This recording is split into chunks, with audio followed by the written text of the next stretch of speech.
जय श्री राम। जय हनुमान संकट मोचन कृपा निधान। आज हम लोगों का दिन बहुत ही अच्छा है।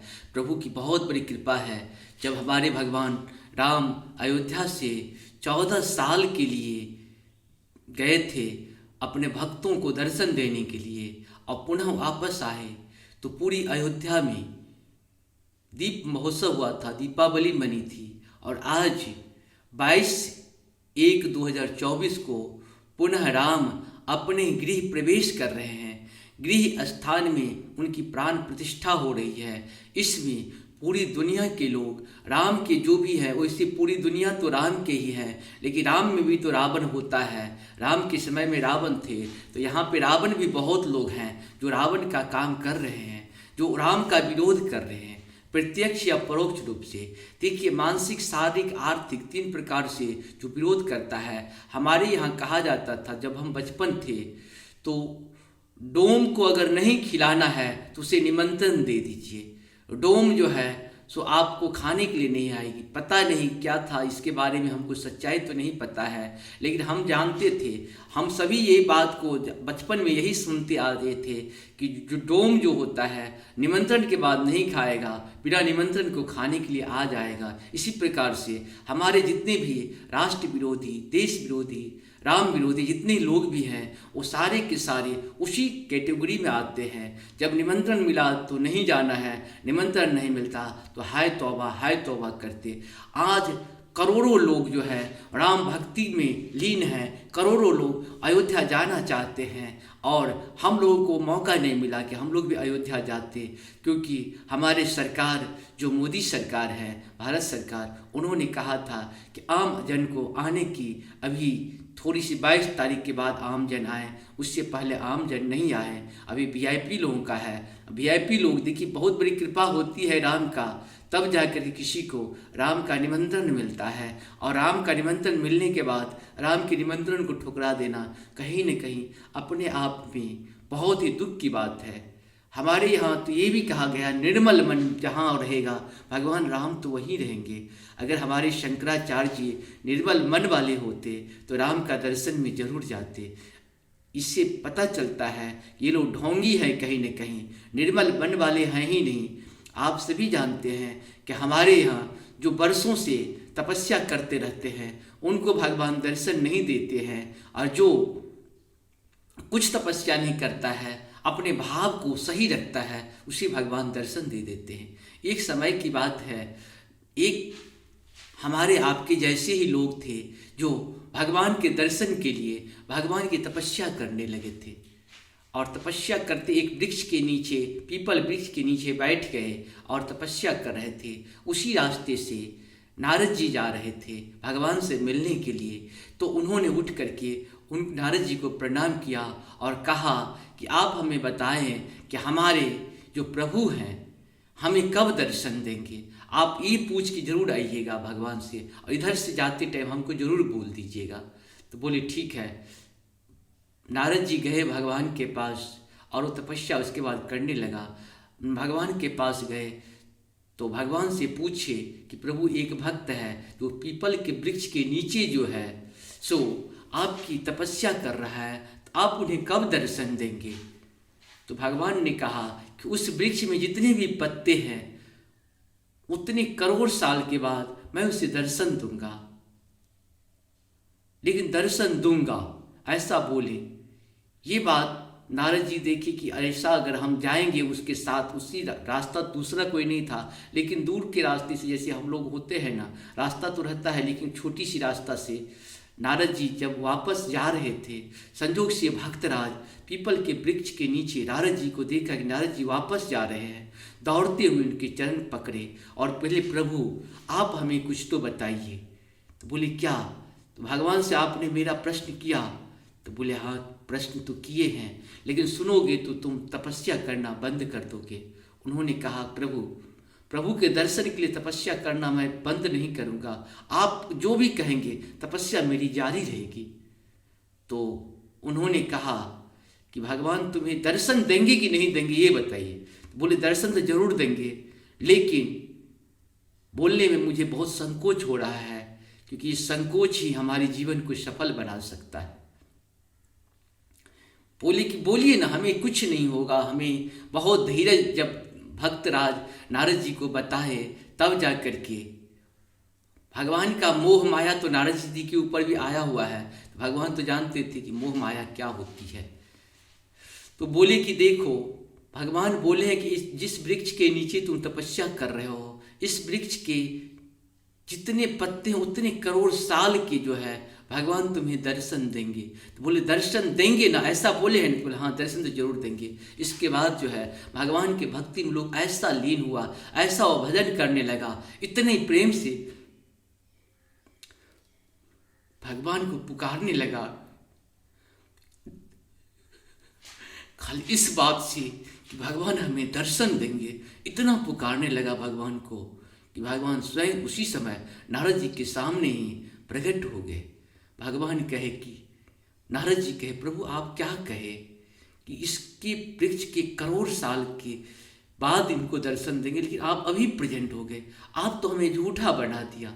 भगवान कहते हैं कि देखो, जहाँ प्रेम है वही तो हम हैं।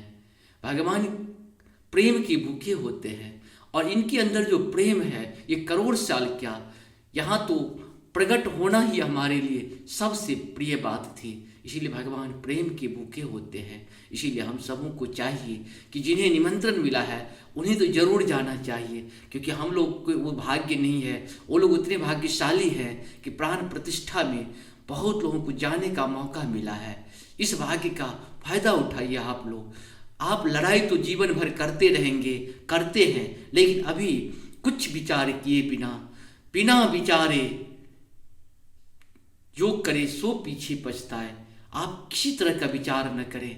भगवान का आराधना करते हुए, राम का ध्यान करते हुए, जिन्हें भी निमंत्रण मिला है उन्हें अवश्य राम का दर्शन करना चाहिए। अगर राम का दर्शन नहीं करेंगे तो देखिए, होता है कि जब हमको कोई बुलाता है तब अगर हम नहीं जाते हैं, वैसे अगर बिना बुलाए जाते हैं तो वे हमसे पूछते हैं कि आप कहाँ आए हैं। और इतनी बड़ी फेस्टिवल है, हमारे घर में, मेरे घर में, बहुत सारे घर में होते हैं, कोई भी त्योहार होता है और मैं उस त्योहार में किन्हीं को निमंत्रण नहीं देता हूँ, और त्योहार में अगर पहुँच जाता है तो उनसे पूछते हैं कि आप कहाँ आए हैं, क्या बात है, किनसे काम है, आपके आने का उद्देश्य क्या है। लोग ये नहीं कहते हैं कि शादी में आए हैं, क्योंकि आप उसे निमंत्रण नहीं दिए रहते हैं। इतना बड़ा फेस्टिवल है, भगवान का गृह प्रवेश है। आप लोग बहुत भाग्यशाली हैं जिन्हें निमंत्रण मिला है।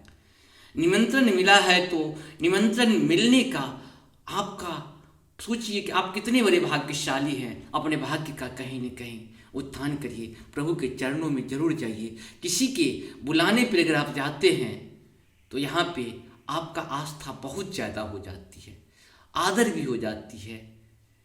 हर चीज़ का प्रोटोकॉल होता है, कुछ नियम होता है, राजा का भी नियम है, कुछ विधि विधान होता है। अगर आप लोग भाग्यशाली हैं जो आप लोगों को निमंत्रण मिला है, हम लोग को भाग्य कहाँ, हम लोग भाग्यशाली नहीं हैं। हम लोग तो बिना बुलाए हुए मेहमान की तरह जाएंगे प्रभु के पास।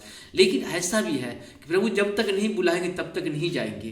कोई भी व्यक्ति तभी जाता है तब प्रभु बुलाते हैं। प्रभु कहीं न कहीं उन लोगों को मति को जरूर भ्रम कर दिया है। जिस हिसाब से आप समझते होंगे कि भारत का स्वयं का जब संसद भवन बना था उस समय बहुत लोगों के मति को भ्रमित कर दिए थे भगवान ने, क्योंकि दुष्ट को भगवान नहीं चाहते कि वो आए।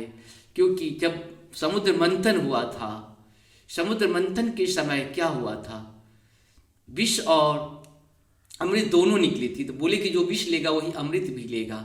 जब विष कोई ग्रहण करने वाले जो है देवता में कोई नहीं थे, तो शिव ने सारे विष को ग्रहण कर लिए थे। तब अमृत की बारी आई। तो अमृत के बारी में भी था कि देवताओं को और सब लोगों को अमृत पिलाया जाएगा, लेकिन देव जो रूप होंगे उन्हीं को पिलाया जाएगा।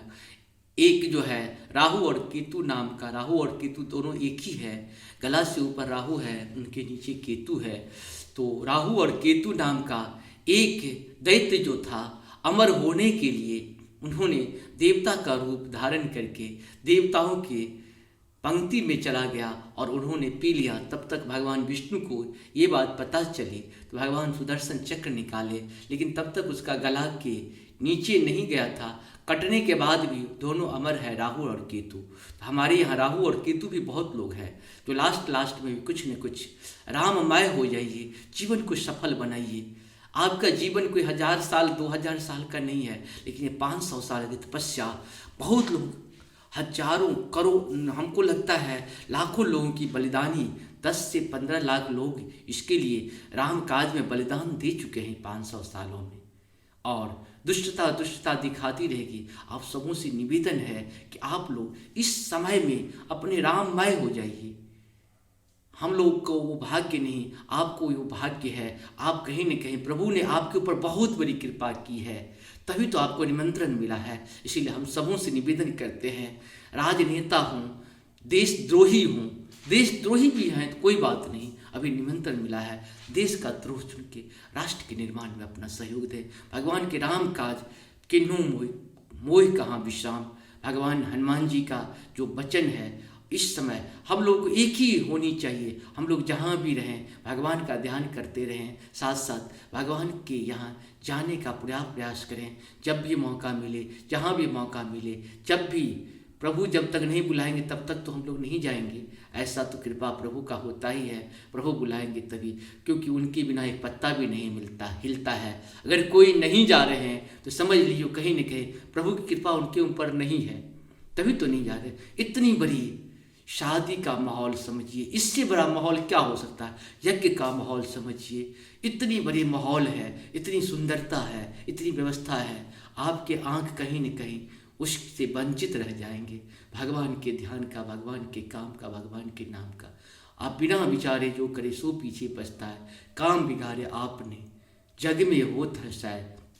हम सभी से निवेदन करते हैं, अभी राम के काज में बिना विचारे कर, जो आप विचार किए हुए नहीं जाने का, सब लोगों से निवेदन है। 22 तारीख को है, पैदल ही चल दीजिए, लेकिन भगवान का धाम जरूर पहुंचिए अपने निमंत्रण पत्र लेके।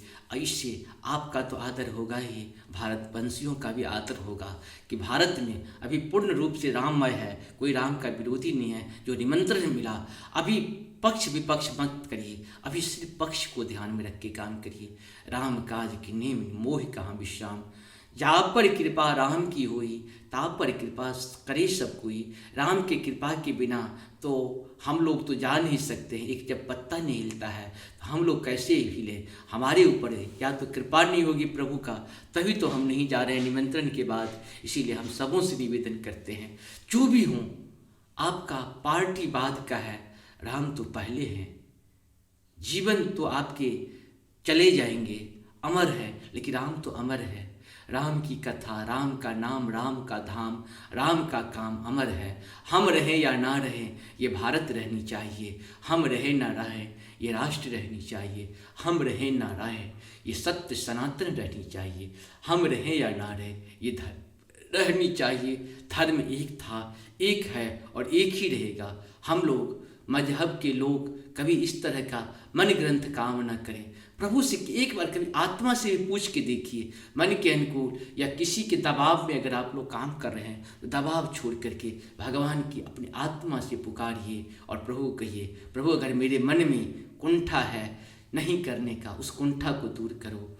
भगवान, हम लोग यहाँ कहा जाता है कि किसी को भी अगर कोई बुरा करता है तो प्रभु से लोग निवेदन करते हैं, प्रभु इन्हें भी सद्बुद्धि दीजिए। विश्व का कल्याण की बात सिर्फ भारत करता है, दुनिया कोई नहीं करता है। भारत क्यों कि राम की नगरी है, इसलिए ये कृष्ण की नगरी है। क्यों ये लक्ष्मी की नगरी है, यूँ सरस्वती की नगरी है, ये काली की नगरी है, ये नारायण की नगरी है। आज लोग जो कुछ भी कर रहे हैं, किन्हीं का इतिहास 2000 साल का होगा, किन्हीं का इतिहास 1400-1500 साल का होगा, लेकिन भारत का इतिहास विश्व का इतिहास है। आप सभी को पता है कि राम, आज तो देशों की संख्या बहुत कम हो गई है। पहले जिस समय सीता जी का स्वयंवर हुआ था, उस स्वयंवर में आपको पता है 10,000 से ज़्यादा राजा पहुँचे हुए थे। इसके मतलब उस समय 10,000 राजा थे तभी तो पहुँचे हुए थे, अपने अपने शक्ति का प्रदर्शन करने के लिए। धनुष का जो शिव धनुष था उसको तोड़ने के लिए 10,000 राजा पहुंचे हुए थे। आज के डेट में क्या है, आज के डेट में लोग कहता है 200 से 300 के बीच जो है सो देश हैं, लेकिन परम उस समय 10,000 थे, तो 10,000 तो कम तो नहीं हुए होंगे, कहीं ना कहीं ज़्यादा ही हुए होंगे।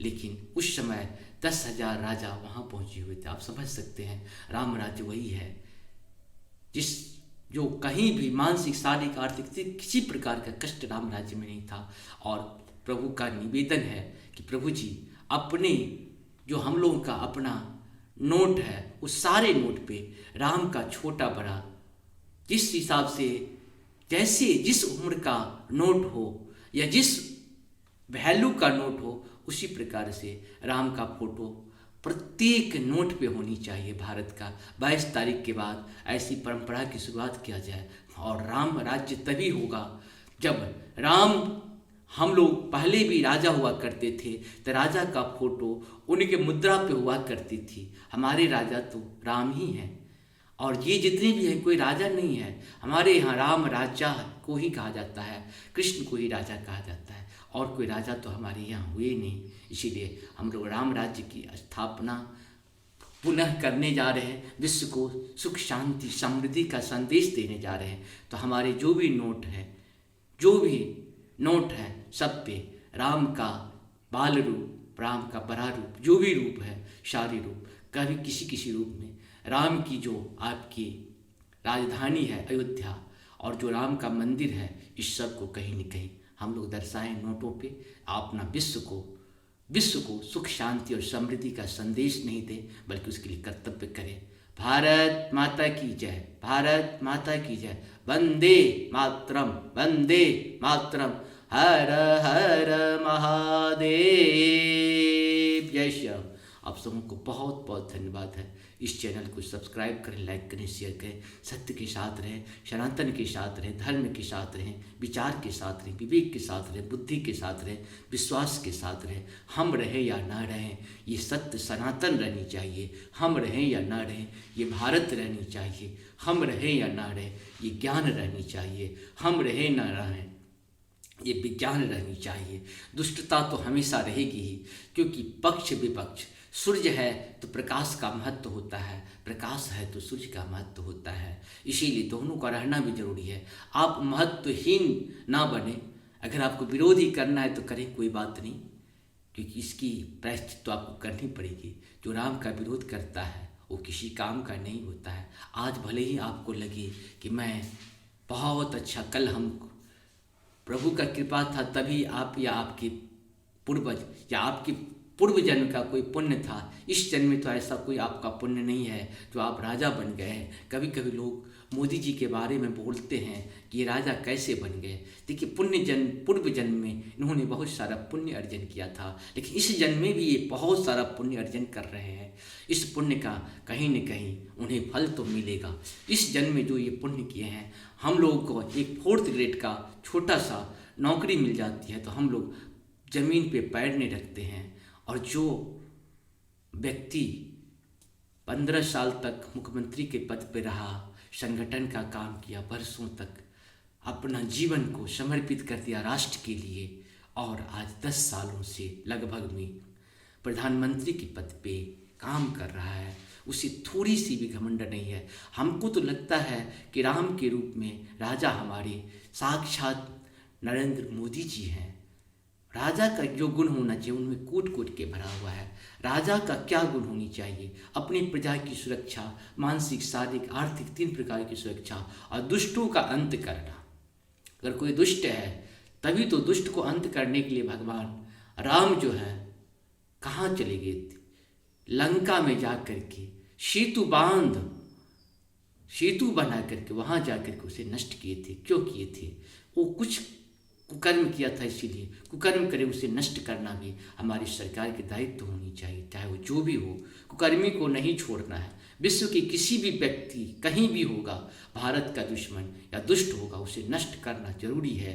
क्योंकि एक समय राम आए थे तो पूरे पृथ्वी से राक्षसों का अंत कर दिए थे। अब हमारे 500 सालों की तपस्या के बाद पुनः राम हमारे गृह में प्रवेश कर रहे हैं, पधार रहे हैं, तो पुनः भारत को पहले भारतीय पहले अयोध्या से को जो है सो दुष्ट से मुक्त करिए। धीरे धीरे हर एक राज्य को दुष्ट से मुक्त करना है, राक्षसों से मुक्त करना है। फिर धीरे धीरे हम लोग भारत को पहले देशद्रोहियों से मुक्त करेंगे, फिर धीरे धीरे हम लोग आगे बढ़ेंगे और विश्व में भारत की परचम को लहराएंगे। सत्य सनातन के लिए शांति की स्थापना करेंगे। विश्व शांति की बात सिर्फ भारत कर सकता है, दुनिया में किसी के पास वो शक्ति नहीं है, क्योंकि राम ही थे कि पूरी पृथ्वी से राक्षसों का विनाश कर दिए थे। और आज आतंकवादी के रूप में पूरे पृथ्वी पे कहीं न कहीं प्रत्यक्ष या परोक्ष रूप से आतंकवादी लोग विश्व को नष्ट करना चाहते हैं,